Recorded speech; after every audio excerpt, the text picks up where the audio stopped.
meus seguidores.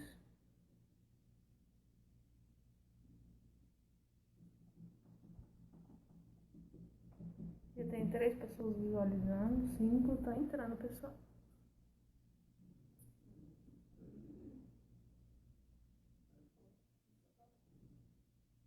Tio Serafim. Tio Serafim. Tá lá? Ficou 14 dias. Afastado? Deve ter ficado doido, hein? Serafim, 14 dias. Já tá gravando? Serafim, 14 dias sem trabalhar. Deus é pai, coitado. Ela deve ter ficado doida. O pessoal tá assistindo ali? Já tem 10 pessoas online. Olha que coisa boa. Parece que a gente vai dar uma notícia, né? Parece o Panissoli aqui. Deus é pai. Vamos falar de coisa boa, não vamos falar de coisa boa. Vamos parar de falar de coisa ruim.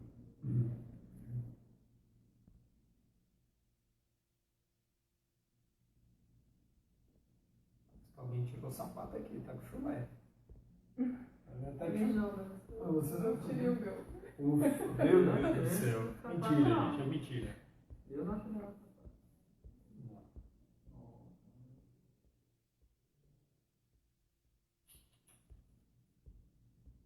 A gente vai ficar esperando todo mundo entrar? Não, vamos já começar já. Tá, vamos?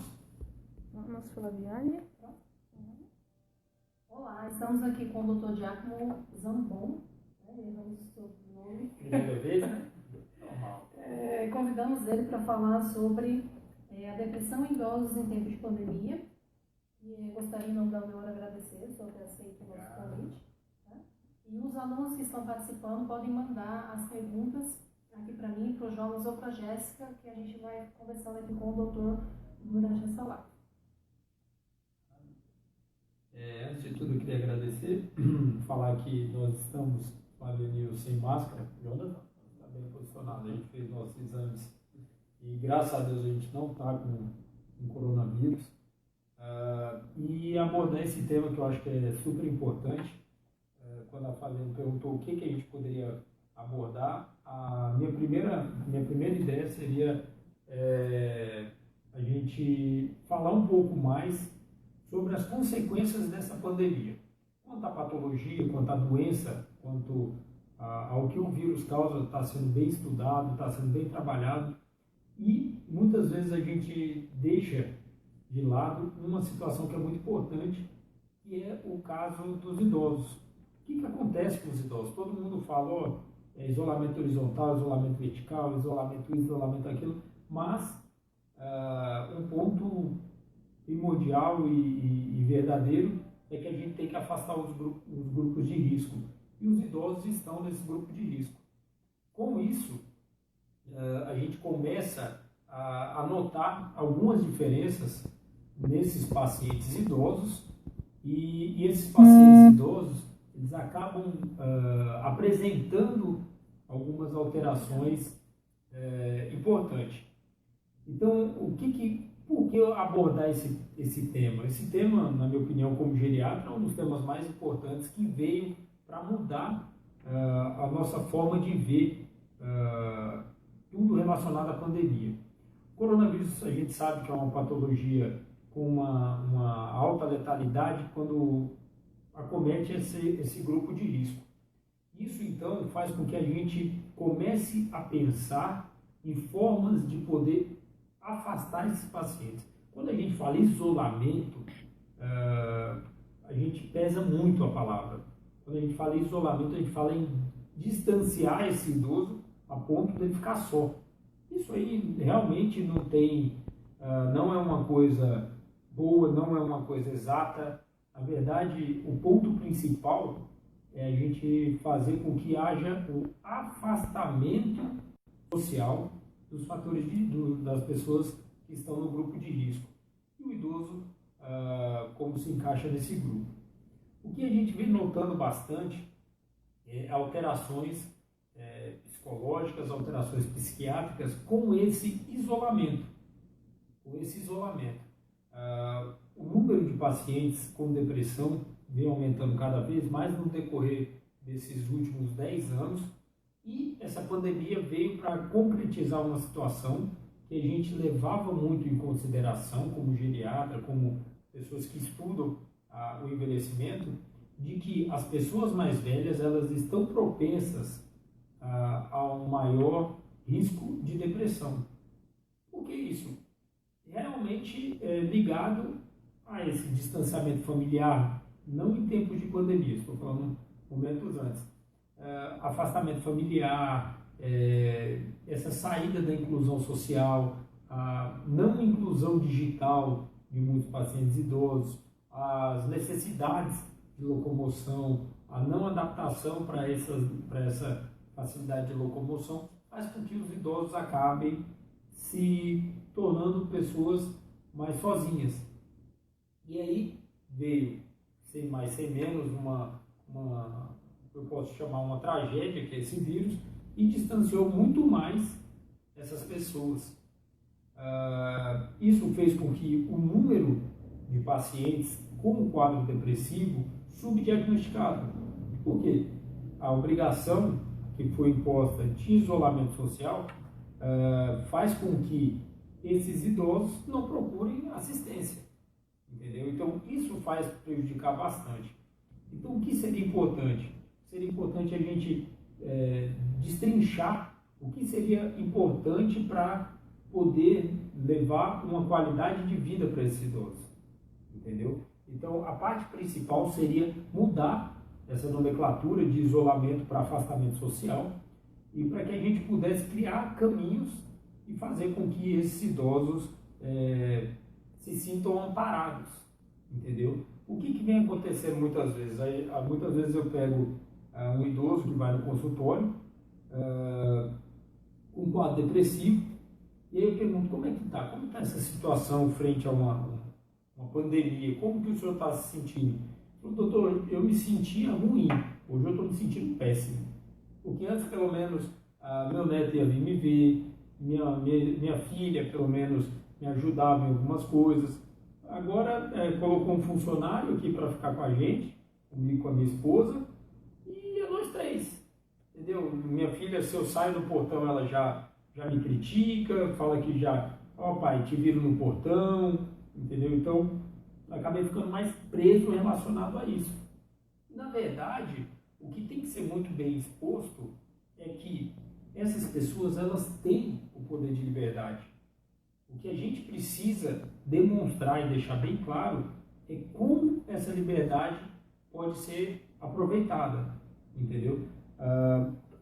Isso aí também é a forma de entendimento. Como eu já conversei com outros idosos, não, você não tem essa liberdade de poder sair tomando cuidado do dia quando ele estava numa feira, entendeu? Então, assim, são situações, ou é 8 ou 80, não tem esse entendimento do que a gente pode cuidar. Então, assim, são algumas sugestões que a gente faz para que possa ter um cuidado maior. Começando dentro de casa. Esse paciente idoso, essa idosa, ela precisa de um suporte familiar. Para que tenha um suporte familiar, a gente precisa designar dentro da família uma pessoa que tenha mais proximidade para que possa realmente dar os primeiros cuidados. Quais são esses cuidados? É abordar, é poder ajudar esse idoso em caso de doença, ajudar esse idoso em afazeres diários, é poder ajudar nas compras, é poder ser um cuidador específico dele. Por que eu falo 1 e não 5? Porque a exposição vai ser maior caso tenha mais cuidadores. Esse cuidador, ele sim precisa de mais cuidados. Por quê? Porque ele é o que vai estar exposto a muitas vezes ter que fazer uma compra fora do horário, a ir ao banco fora do horário, entendeu? Então esse precisa de um cuidado muito maior do que o próprio idoso. O idoso dentro de casa, ele não precisa usar máscaras. Ele não precisa usar máscara. Ele não precisa usar álcool em gel. Caso tenha dentro de casa ele e a sua parceira ou o seu parceiro, porque os dois estão vivendo no mesmo ambiente. Lógico, a casa tem que estar ventilada, limpa, como qualquer outra casa que a gente, de qualquer outra da pessoa fora do grupo de risco. Porém, muitas vezes você passa, você vê idosos dentro de casa, com máscaras, lavando a mão o tempo todo, e essa pessoa não recebeu uma visita, essa pessoa não saiu de casa, você entendeu? Isso acaba gerando uma sensação de que ele pode estar com essa patologia, você entendeu? Então isso é muito importante. Ter os cuidados dentro de casa, com a higiene, sem dúvida nenhuma, porém não ficar bitolado nessa situação de higiene, de máscara, caso não tenha contato com outras pessoas. A sua casa é o seu quintal é livre. Você pode frequentar seu quintal da forma que sempre frequentou. Alguns comércios, eles de uso, de necessidade pública, eles liberaram alguns horários específicos para os idosos. Só que não é esse horário livre de contaminação, entendeu? O paciente idoso que vai nesse estabelecimento, ele tem que tomar os seus cuidados, sem dúvida nenhuma. Ele tem que ter seu álcool em gel, ele tem que ter a sua máscara muito bem protegida. Eu vejo muitas máscaras feitas que muitas vezes não tem qualidade. Isso aí não é só tampar o nariz. Diminui a chance de contágio? Diminui, sem dúvida nenhuma. Mas tem que fazer avaliação. Um dos testes que a gente faz é o teste do spray. Você pega a máscara na parte de dentro dela e pega um borrifador de água e faz esse teste, para que do outro lado onde está a sua mão, a máscara está aqui, do outro lado, sinta se passou ou não gotículas. Isso aí a gente vê várias máscaras, dependendo do material, que passa muito bem uma gotícula pequena. Então, tomar bastante cuidado e ter pelo menos essa base de controle. Não é o melhor, mas pelo menos a gente já vai ter uma noção que essa máscara já não serve. E outra, álcool em gel é caro, álcool em gel isso. Tem várias outras formas da gente poder cuidar da nossa higiene também. O ideal, lavar a mão e até o antebraço completo com água, sabão, secar bem. Saiu para a rua, quando voltar para casa, tira essa roupa, coloca no cesto de roupa suja, já para poder lavar, entendeu? Tomar um banho para depois entrar em casa, caso o seu banheiro seja dentro de casa, tira essa roupa e entre com a toalha, sempre lembrando de lavar os pés ou fazer uma higienização dos pés para poder entrar para o banheiro. Isso são coisas básicas. Uma outra coisa importante para esse paciente idoso é que ele tenha em mente que ele não está preso dentro de casa. Ele não está preso dentro de casa. Esse paciente, ele pode, esse idoso, ele pode se locomover pela rua. A gente nota de duas formas a locomoção. A nossa sorte, por exemplo, em Ouro Preto é uma cidade pequena e não precisa de se locomover com ônibus ou algum tipo de meio de transporte que exige uma aglomeração. Então, você pode muito bem, no final da tarde, no começo da manhã, pegar o seu pai, sua mãe, dar uma volta de carro, levar ele em algum lugar, aqui não tem ninguém para que ele possa fazer uma caminhada. Isso aí é fundamental. Países desenvolvidos, principalmente os países europeus, a primeira coisa que eles reabriram foram os parques. Os parques por quê? Porque sabe que um paciente que faz sua atividade física está muito mais protegido da parte imunológica do que os outros. Então, não foi proibido em nenhuma hora fazer atividade física. Entendeu? Isso é muito importante. Por quê? Porque a atividade física, além de um bem muito grande para o nosso corpo, também para a nossa cabeça. Então, o idoso, no período da manhãzinha, ele pode fazer uma caminhada. Aí sim, uso de máscara, um álcool em gel pequeno, caiba no bolso, porque a gente não está... a gente está propenso, de repente, a encontrar uma outra pessoa. Encontrou? Manter uma distância de 2 metros, um contato muito pouco, muito rápido. Caso tenha o contato físico, sempre fazer a higienização das mãos, entendeu? E muito cuidado com as máscaras também ao chegar em casa, para que você possa tirar essa máscara e lavá-la, se for de pano, ou descartá-la, caso for descartável. Mas que possa ter esse manuseio da sua vida no decorrer do seu dia, para que você possa começar a instituir alguns programas de tarefas a serem realizadas. Uma coisa que veio me chamando muita atenção como experiência, a exposição do idoso ao conhecimento e às mídias. Uma das coisas que mais vem amedrontando esses idosos, eu não sei se o objetivo seria esse, causar medo aos idosos, mas são algumas reportagens que falam muito de mortes, número de mortes, tudo isso aí acaba gerando um pânico muito grande. O paciente jovem, o jovem ele não leva tanto em consideração, mas o idoso ele absorve isso.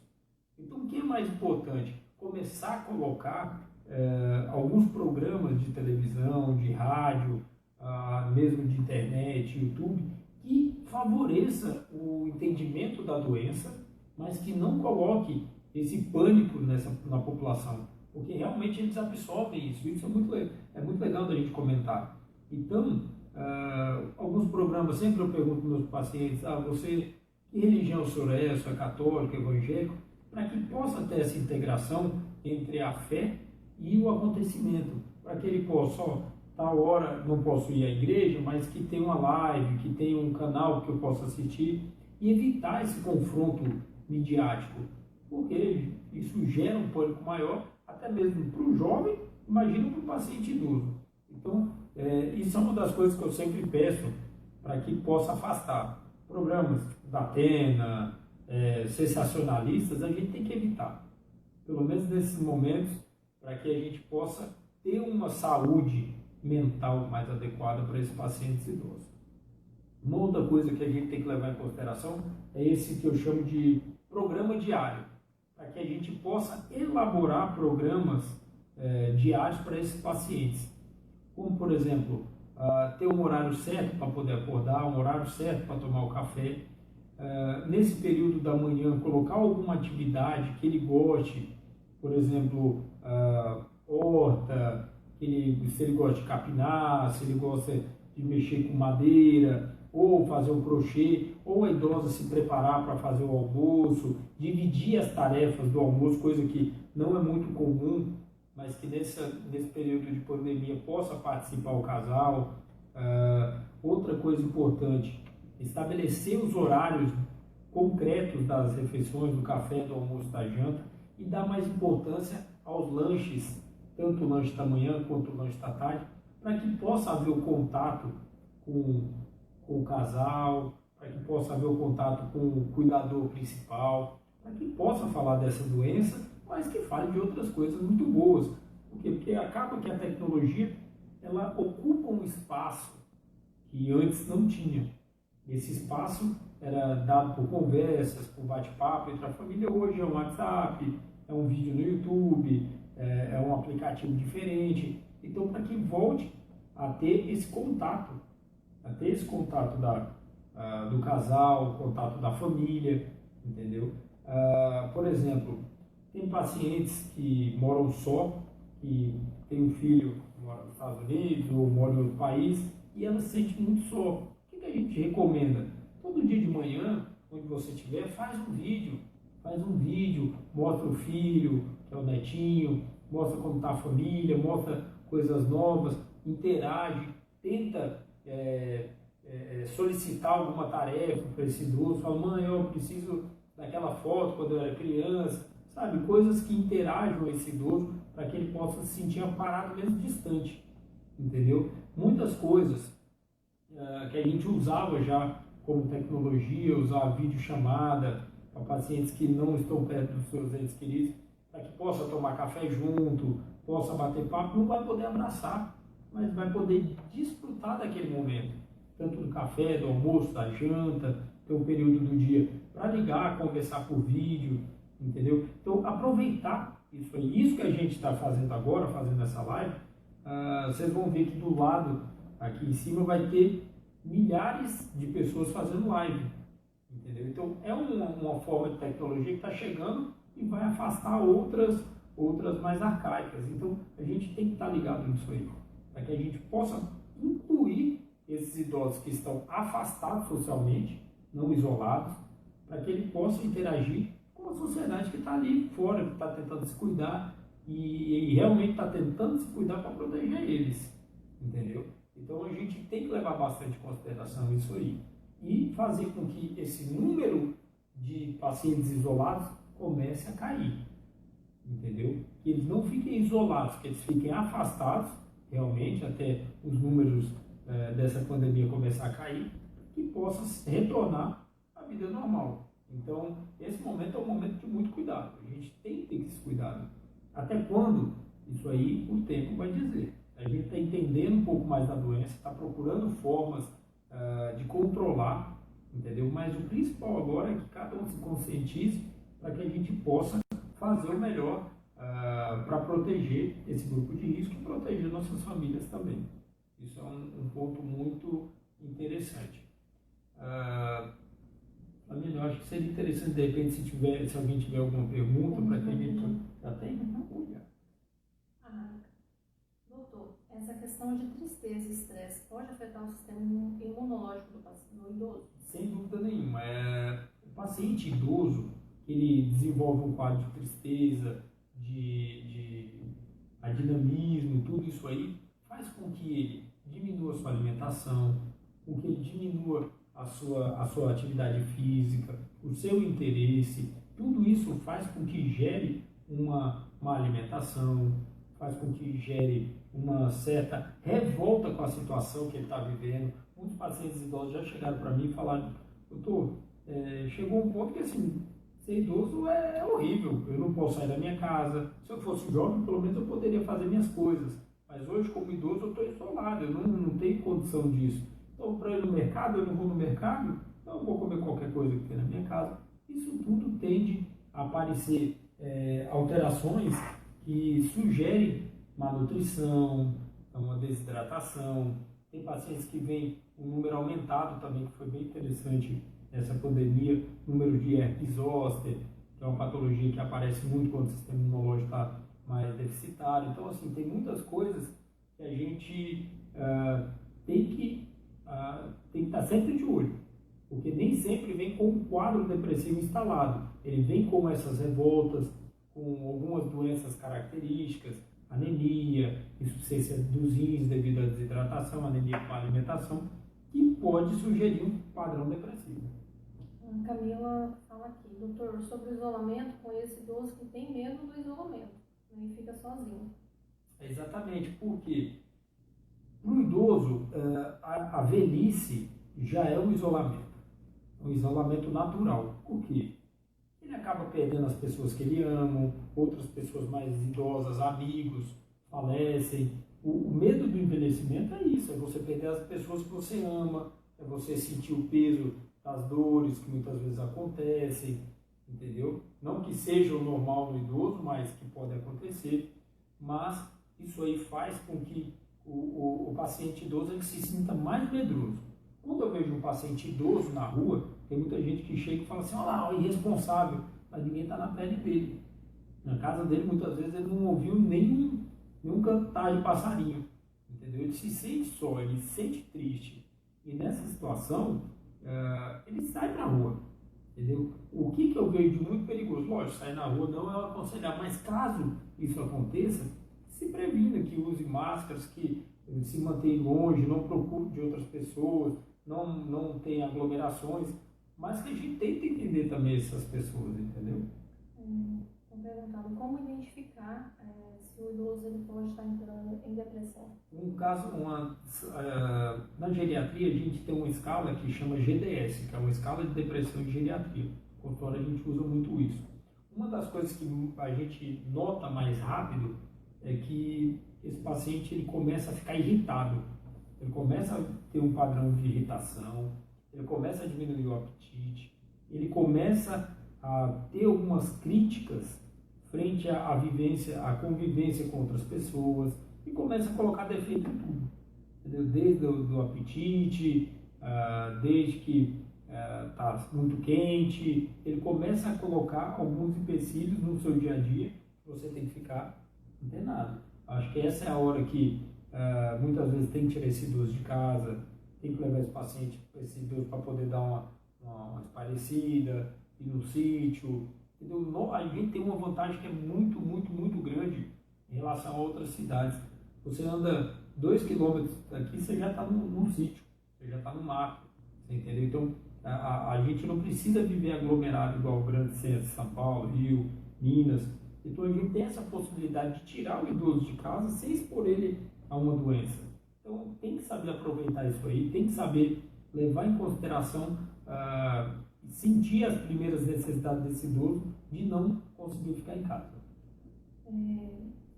Paciente que tem consulta agendada, consulta médica, é indicado seguir as consultas ou aguardar esse momento? Isso é muito interessante. Quando você pega os pacientes, você pega os lugares com mais risco de infecção, o hospital está lá na ponta, sem dúvida nenhuma. Porém, o que está acontecendo? A gente está vendo, principalmente aqui em Ouro Preto, que o sistema público está sendo muito solicitado. O sistema privado já não tanto, ele já está bem menos. E no sistema privado, por estar muito exposto e ter essa possibilidade de testes, de acompanhamento, tudo, a gente consegue pegar o foco logo de início. Então, o que acontece? Os hospitais privados, eles estão de acordo com o decreto do Estado para que haja um distanciamento dentro do hospital, para que haja formas de higienizar, o uso obrigatório de máscaras, o contato mínimo. O que muitas vezes o que os médicos estão fazendo? Afastando os horários, se ele atendia de 30 em 30 minutos, tirar ali de 45 a 45 minutos, para que o paciente saia, possa higienizar a sala. Então, assim, são alguns cuidados que a gente tem para proporcionar esse idoso. O que de início, quando houve aquele boom, algumas classes optaram por não trabalhar. Como algumas outras trabalham diretamente com o pessoal de risco, esses profissionais não pararam. Então, o que eu vi, o que eu analisei com esse passar do tempo? Que muitas vezes o paciente idoso, que já tem uma consulta marcada, que não comparece, logo em seguida ele volta em algumas características mais graves. Isso aí é importante salientar. Como também pacientes que estão passando mal em casa, não vão no hospital porque lá vai pegar coronavírus e quando chega num grau de uma pneumonia grave, num quadro de infarto, já o paciente vem com essas dores há 2, 3 dias, AVCzados. Então, assim, a gente pega o paciente fora daquele time, fora daquele período que você poderia ser benéfico. Agora, isso aí aconteceu muito. Não foi um caso aqui, outro acolá. Foram bastante casos que mostraram que, por cuidado de não pegar o coronavírus, morreram por outra situação.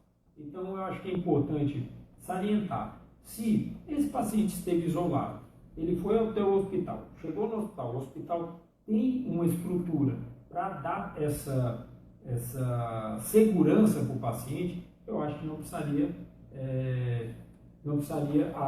cancelar a consulta. Porque o cuidado de prevenção é muito bacana. Muitas vezes, isso que eu estou falando para vocês, alguns idosos não confiram. Então, lá no consultório, o médico, o profissional vai poder dar esse suporte, entendeu? E outra coisa importante, por muitos anos foi tentado implementar a telemedicina.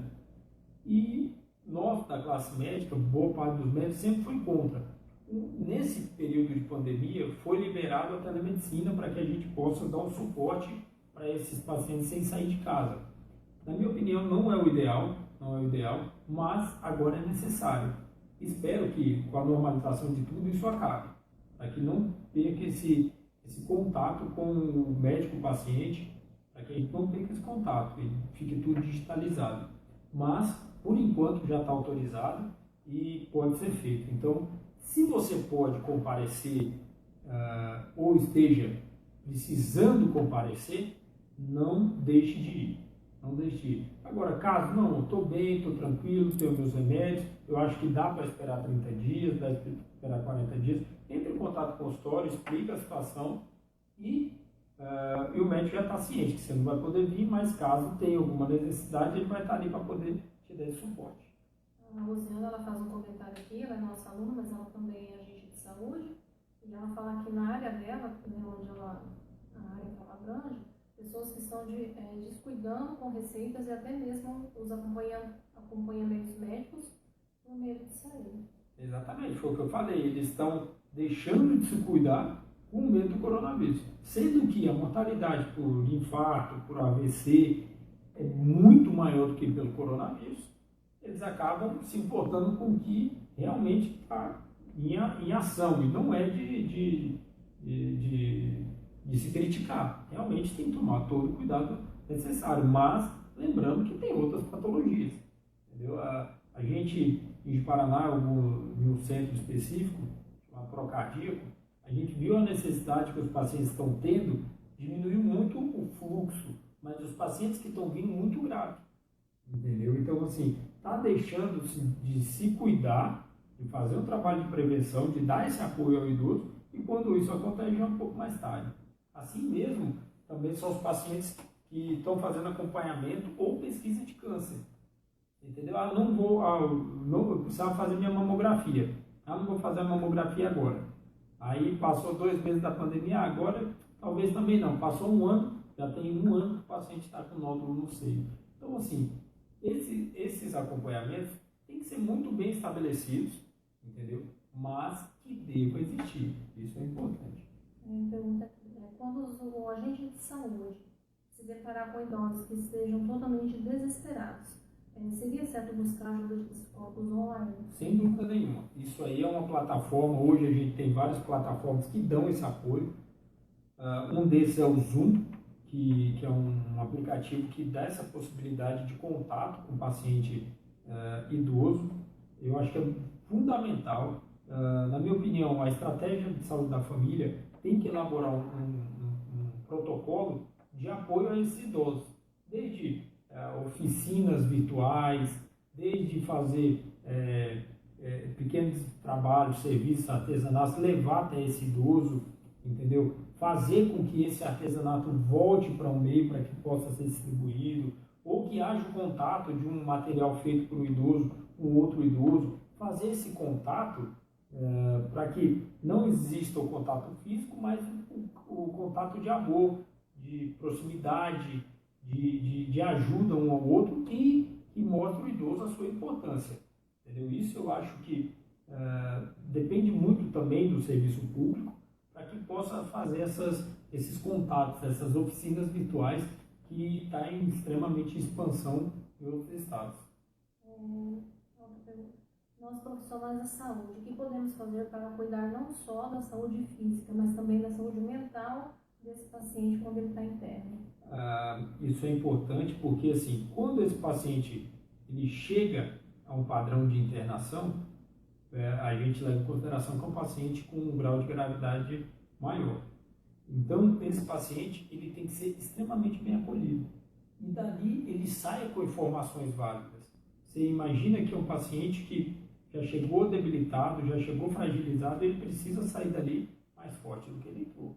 Então, a partir desse momento, você, o profissional de saúde, ele é o responsável por trazer esse ânimo, por trazer essa coragem, por trazer essa esperança para o idoso.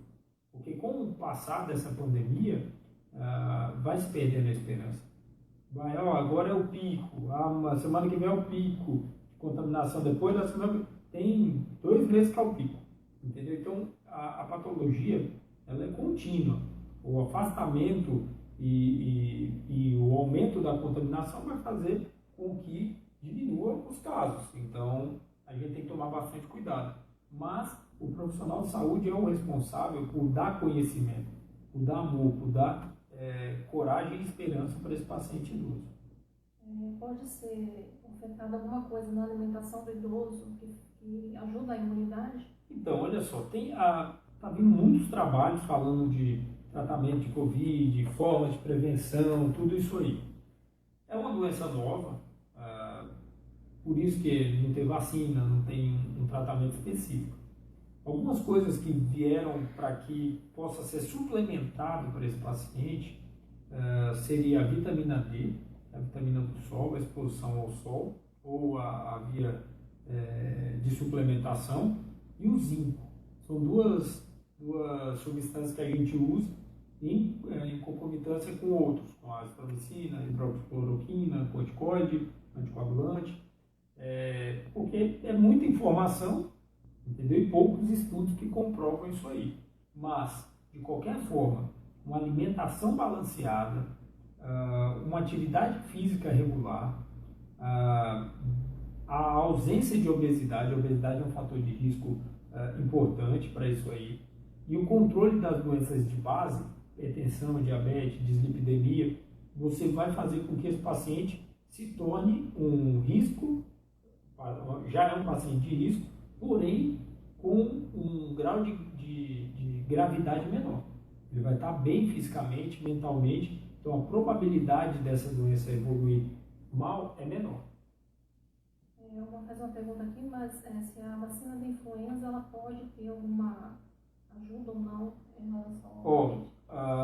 A vacina da influenza ela é extremamente necessária. Por quê? Porque a gente sabe que o H1N1 ele mata mais do que o Covid. Então, a partir do momento que você já tem um tratamento, você já fez a vacina do H1N1, quando esse paciente vem com sintomas, você não vai ter que se preocupar com a doença. O paciente já fez H1N1. Então, a probabilidade de ser H1N1 é muito, muito, muito baixa. Então, você já está exposto um paciente a um tratamento para Covid. Então, a vacina é extremamente importante, é fundamental para que você já exclua uma doença grave que tem os mesmos sintomas, praticamente, para que você direcione o seu tratamento para que está mais em contágio, que seria o Covid. Não temos mais perguntas? Maravilha, olha só.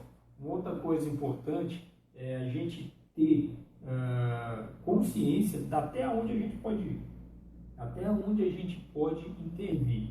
Então, isso é um trabalho de formiguinha e depende de cada um. A nossa cidade depende de uma economia, a nossa casa depende de uma economia, mas para que isso funcione tem que ter as pessoas vivas.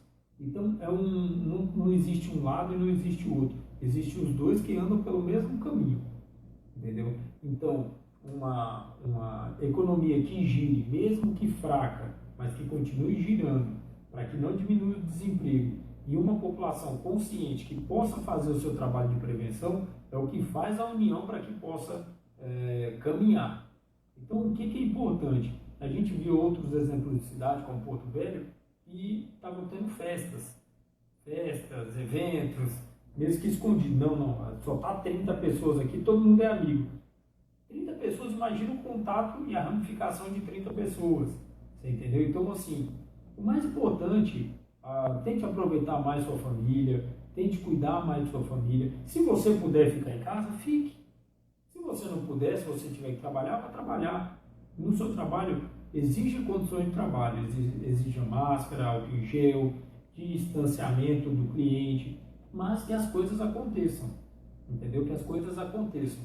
Então, sabendo mais da doença, sabendo como prevenir, sabendo como se cuidar, é uma forma de que ande a economia de uma forma certa e a prevenção de um outro lado que lá na frente se junte para dar qualidade aos moradores da nossa cidade. Então, fica a dica, estamos à disposição para que possa depois tirar algumas dúvidas, a gente coloca aqui no Instagram da Unioro, e foi um prazer falar com vocês. Obrigado, Flamengo, pelo convite. Jonas, obrigado. Tá? E que da próxima vez a gente possa discutir outros temas, e caso vocês queiram e façam alguns pedidos, a gente vai estar aqui à disposição. Eu agradeço novamente o Unioro. Muito obrigado. Se tiver mais perguntas, depois eu me mando. Obrigado, a gente entra em contato. Tchau, tchau e uma boa noite.